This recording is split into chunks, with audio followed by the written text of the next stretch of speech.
नहीं नहीं, किसान नहीं बिकते, वो चंद लोग हैं, वो जो लोभी लोग हैं, वो जो जैन चौधरी को सबसे किसान आंदोलन में आगे बढ़ाया गया। जैन चौधरी जाके हैं कि हमें मायावती को लीडर बनाना चाहिए और उनको जमीन पे आके, सड़कों पे आके के जनता के बीच में आकर के। लेकिन आप कह रहे हैं आप बटे हुए हैं, आपको जब बटे हुए तो और भी बात है, टुकड़ों कर दे रहे हैं। अब हमारे चैनल को सब्सक्राइब करें और बेल आइकन को दबाना ना भूलें। 2024 का चुनाव नजदीक आ गया है और किसान दिल्ली के अंदर घुस चुके हैं। चारों तरफ का बॉर्डर सील कर दिया गया। दिल्ली के अंदर धारा 144 लागू हो गया है। तो जो देश के आम जन का मुद्दाएं थे, गरीबी, बेरोजगारी और ईवीएम को लेकर, क्या इन मुद्दाओं पे सर ईवीएम से डर के क्या सरकार किस तरफ लेके जाना चाह रही है? आज अन्नदाता के साथ नाइंसाफी हो रहा है।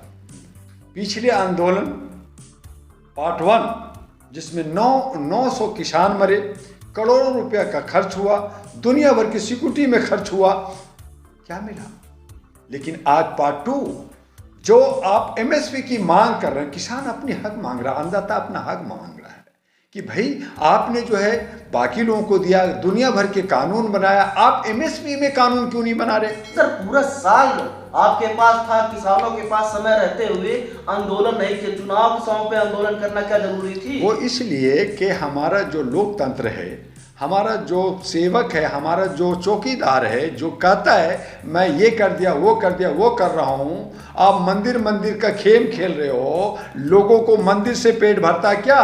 किसान जो है वो बार बार आपको समय दिया, बार बार आपने उनको आश्वासन दिया, बार बार आपने मीटिंग की, आपने जो है उनकी बात नहीं सुना, उन्हें बार बार आगाह किया, आह्वान किया। और यही वजह है कि आज किसानों को मायावती भी साथ दे रही है, राहुल भी दे रहे हैं। ठीक है कि इस वक्त चुनाव की बात आप कर रहे हैं, तो चुनाव तो आपके लिए भी है। आप भी तो पार्लियामेंट में कह रहे हो बिना जनता का वोट लिए कि 370-400 में पार कर रहा हूं, तो आपको जनता भी वोट नहीं दिया और अपनी मर्जी से कर रहे हो, तो चुनाव किस लिए कर रहे हो? अरबों करोड़ रुपया खर्च होता है चुनाव के वक्त में ही, आपको जो है हमारा सैनिक मरता है चुनाव के वक्त में ही, दंगा और फसाद होता है चुनाव के वक्त ही, नफरत होता है। तो आप जहां पे हमारी जनता का सेवा करना था, जहां पे ये जो है लोकतंत्र जो है, गणराज्य है, धर्मनिरपेक्ष है, जिनको सबको लेके चलना है, लेकिन आपको यहां जनता की समस्या को नहीं सुनना है। देश के प्रधानमंत्री को ऑफिस में बैठ के काम करना चाहिए। देश के अंदर आप रहते हैं, कहते हैं मैं 24 घंटा काम करता हूं, 24 घंटा आप पार्टी की प्रचार करते हैं और बाकी समय बचता है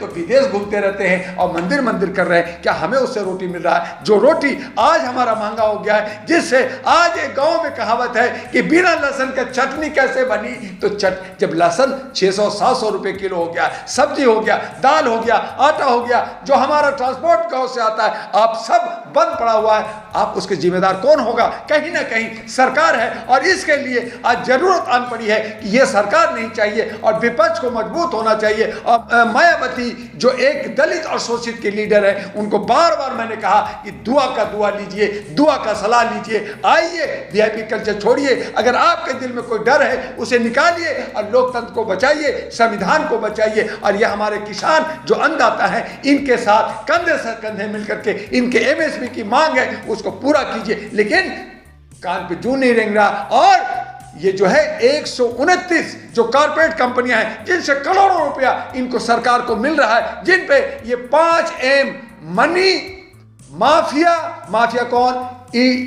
ये ईवीएम मशीन से चोरी कर करके सत्ता में आना चाहते हैं। उसके बाद में इनकी मार्केटिंग है, इनके पास मीडिया है और इनके पास जो है स्मार्ट बन रहे माइंड है। ये 5M से हमारे ऊपर करता है, हमारे पास नहीं है। हम जो है अन्नदाता हैं, किसान हैं, खेती करते हैं, मजदूरी करते हैं, 2 पैसा कमा करके अपना भरण पोषण परिवार का करते हैं। आप उसमें भी डाका मारते हो और अब हमें जो है गुलाम बना करके, अशिक्षित रख करके, पकौड़ा बेचो कर करके आप मुझे रखते हो। तो क्या हम इसी लोकतंत्र के वासी हैं या हम चांद और मंगल ग्रह के वासी हैं? क्या सरकार के संसाधनों को हानि पहुंचाना जरूरी है? किसान जो आ रहे हैं, बैरिकेड्स लगा हुआ है तो तोड़ के आ रहे हैं, तो क्या ये सरकार इस देशद्रोही काम नहीं कर रहे हैं? अभी तो सुप्रीम कोर्ट ने कह दिया कि धरना प्रदर्शन नहीं रोक सकते।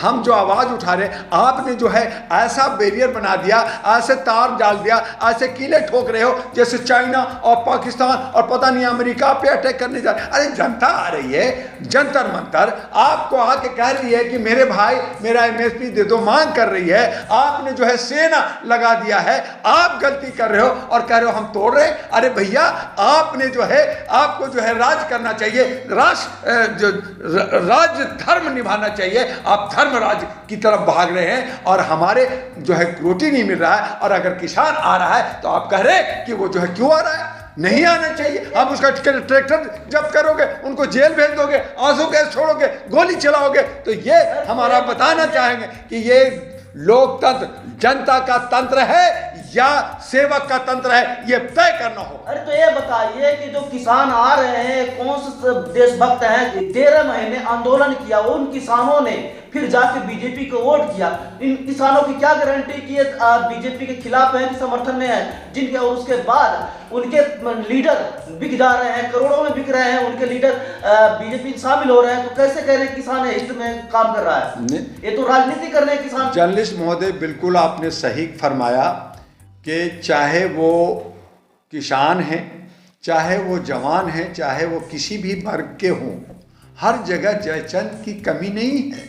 लोग जो है बहुत सारे गद्दार होते हैं, लेकिन गद्दारी के अलावे हम अगर बेसिक चीज़ को देखें कि जो अन्नदाता हैं, जिससे हमें अनाज मिलता है, जिससे हमारा पेट भरता है, जिससे हमारा जिंदगी चलता है, वो अगर महंगाई होगी, वो चीज़ें अगर नहीं मिलेगा, बच्चों को दूध नहीं मिलेगा, तो आप मुझे बताइए कि हम क्या पहाड़ पे रह रहे हैं, हम क्या जंगल में रह रहे हैं? किसानों की पहचान कैसे होगी? जो असली किसान है, जो सबसे दबा कुचला है, गरीब है, जिनके पास एक एकड़ जमीन है, ये उन किसानों के बारे में नहीं सरकार, जिनके हजारों एकड़ जमीन है और जिनके पास उद्योगपतियां हैं, वो किसान आके राजनीति कर रहे हैं और बिक जा रहे हैं करोड़ों चंद पैसों में। बिल्कुल सही कहा।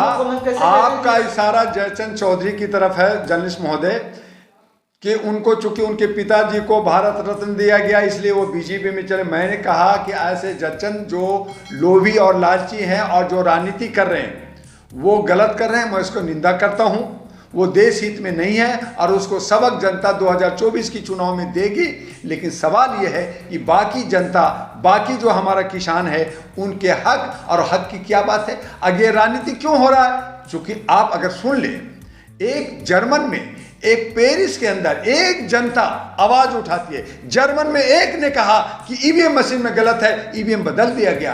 पेरिस में एक सवाल उठाता है एक बंदा, वहां पे कैबिनेट बैठ जाती है। यहाँ हजारों लाखों लोग मर जाते हैं, करोड़ों का नुकसान होता है, सरकार सुनती नहीं, कोर्टन में रहती है। तो जो राजनीतिक, मेरी सुन लीजिए, राजनीतिक जब करती है तो आप राजनीतिक करने क्यों देते हो, मौका देते क्यों हो? MSP की मामला है, आपको कॉर्पोरेट को कह रहा है बार बार कि आप कॉर्पोरेट को फायदा, हमें जो है जो उचित मूल्य है हमारा अनाज का वो आप दे दो, उसके लिए कानून बना दो, बात खत्म। अगर उसके बाद अगर कोई असामाजिक तत्व गलत करता है तो आप उसको जेल भेजो। जब जब चुनाव होता है तब तक किसान आ जाते हैं और उसके बाद बिक जा रहे हैं लोग। और सारे किसान बिकने के बाद बीजेपी को समर्थन कर वोट कर रहे हैं ये लोग। नहीं, किसान नहीं बिकते, वो जयचंद लोग हैं, वो जो लोभी लोग हैं, वो जो जयंत चौधरी को सबसे किसान आंदोलन में आगे बढ़ाया गया, जयंत चौधरी जाकर बीजेपी को समर्थन कर रहे हैं। देखिए, तो कैसे किसको ऊपर विश्वास किया जाए? कौन नहीं किसान है? हर समाज में हर जगह ऐसे बैड एलिमेंट्स या जयचंद होते हैं। जैसे आपका अभी उत्तराखंड में जो ये हंगामा हुआ, असली किसान कौन है तो बताइए हमको। देखिए, जो किसान जो अन्न उगाता है, जो खेतों में काम करता है, चाहे वो मजदूरी क्यों नहीं करता है, चाहे वो किराए पे लेके खेती क्यों नहीं करता, वो किसान है। जो हमें अन्न देता है, जो हमें सब्जी फ्रूट देते, दाल देता है, वो हमारा किसान है। अब आपने कहा एक अमीर और गरीब है, वो व्यवस्था की बात है, वो व्यवस्था अलग चीज़ है। वो सरकार को, उसके लिए भी दायित्व जो है सरकार ही होगी कि आपने क्या डिस्ट्रीब्यूशन किया, आपने व्यवस्था क्या किया। लेकिन सवाल यहाँ पे है कि जो भी अनाज है उसकी एक कीमत होनी चाहिए। आप हमसे 1 रुपया में लेते हो, आप उसे 10 रुपया में बेचते हो और जनता को वो 15 रुपये में मिलता है, तो 1 रुपया और 15 रुपये में जो डिफरेंस है उससे जनता कहीं ना कहीं, किसान का भी बेटा, किसान का भी परिवार और बाकी प्रधानमंत्री का भी परिवार और जो कैबिनेट और जो लीडर हैं और जो न्यायालय में बैठे जज हैं वो भी प्रभावित होते हैं। लेकिन सर, वो खुश इसलिए है कि वो भ्रष्टाचार के समय पे जब आंदोलन करते हैं तो देश की भूखमरी, लाचारी, बेरोजगारी और ईवीएम जैसे तमाम मुद्दाओं किसानों के साथ दफन हो जा रही है, तो किसान मिली हुई लगती है क्या सरकार से, जो सारे मुद्दाएं दब जाती है और किसान आंदोलन शुरू हो जाता है। सारे मीडिया वाले, सारे लोकतंत्र, पूरा देश के लोग उसी पर उछल जाते हैं और सारे मुद्दाएं दब जा रही है। ये तो आपको नहीं लगता है कि 2000 बहुजनों की जो मुद्दाएं आने वाली है, बहुजनों को ईवीएम का विरोध कर रहे हैं, आप भी ईवीएम का विरोध करते हैं, वो सारे मुद्दाएं दफन हो गई है आप लोगों का? बिल्कुल सही कहा कि मुद्दाएं बहुत सारी हैं। देश के अंदर बेरोजगारी की मुद्दा है, देश के अंदर हमारी जो है सामाजिक भागीदारी का मुद्दा है, देश के अंदर हमारे जो है शिक्षा और स्वास्थ्य और सुरक्षा का मुद्दा है। लेकिन ये सब मुद्दाओं को दफन कर करके ये लोग वोट की राजनीति करते हैं, जनता को गुमराह करते हैं और कहीं ना कहीं हम बहुसंख्यक जो 85 और 15% की बात करते हैं, 85% बटे हुए हैं। 85% के पास जो 5M की बात मैंने किया, वो स्मार्ट नहीं है, उनके पास मनी नहीं है, वो जो है उनके पास गैंगस्टर नहीं है, उनके पास ईवीएम नहीं है, उनके पास मार्केटिंग नहीं है और उनके पास मीडिया नहीं है। और यही वजह है कि 85% होने के बावजूद हम बटे होते हैं और कहीं ना कहीं हम उनके ही ढर्रे पे चलते हैं, उन्हीं की तरह हम पूजा पाठ। और आज जो अयोध्या में ये करोड़ों रुपए जमा हो रहा है, जो दान दे रहे हैं, कौन है? बहुसंख्यक लोग दे रहे हैं ना। क्यों जा रहे हैं? नहीं जाना चाहिए, घर में पूजा करें, ठीक है, आस्था है, पूजा कीजिए, आपका राम भी, उसका राम भी, हम में, तुम में, खड़क हम में, सब में है भगवान, हर कण में है भगवान। फिर हम वहाँ जाके पंडा को क्यों चढ़ाएं? पूजा करनी चाहिए। तो कहीं ना कहीं हम बहुसंख्यक बटे हुए हैं, हमारे बीच में कोई अच्छे लीडर नहीं है और जो सही राह नहीं दिखाता, गलत रास्ता पे ले जाता है। और यही वजह है तब हम कहते हैं कि हमें मायावती को लीडर बनाना चाहिए और उनको जमीन पे आके, सड़कों पे आकर के, जनता के बीच में आकर के। लेकिन आप कह रहे हैं आप बटे हुए हैं, आपको जब बटे हुए तो और भी बांट रहे, टुकड़ों में कर दे रहे हैं। अब किसानों का आंदोलन, जो अभी ईवीएम का आंदोलन आप चला रहे हैं, जब 19 तारीख को आंदोलन है, 22 तारीख को आंदोलन है, और बेरोजगारी का तमाम मुद्दा देश में चल रहा है, जो मूल निवासियों का मुद्दा है, वो मुद्दाएं दफन करके, किसानों का मुद्दा करके, क्या बीजेपी से किसानों ने साठ-गांठ कर लिया? एक नेता तो बीजेपी में शामिल हो गया है। वो जो साठ-गांठ कर रहे हैं और वो जो देख रहे हैं कि मुझे इधर ना इधर मिलेगा, और जो उनको हेपोटाइज कर दिया गया है, सम्मोहित करना, जो सम्मोहित कर दिया गया है, मैं तो जीत रहा हूं, मैं तो आ रहा हूं। तब मैंने कहा कि जब आप 400 ला रहे हो तो चुनाव मत करो, अरबों खरबों पे क्यों खर्च कर रहे हो? क्यों दंगा फसाद, ये मारा मारी आंदोलन? रहो ना भाई, सम्राट बन जाओ, सारे मुख्यमंत्री को कहो तुम राजा मैं महाराजा। तो ऐसा नहीं होता, ये लोकतंत्र अभी भी है, अभी अघोषित ये जो है हमारा एक तरह से लाया गया है कि इस तरह से हमें दबाया जा रहा है।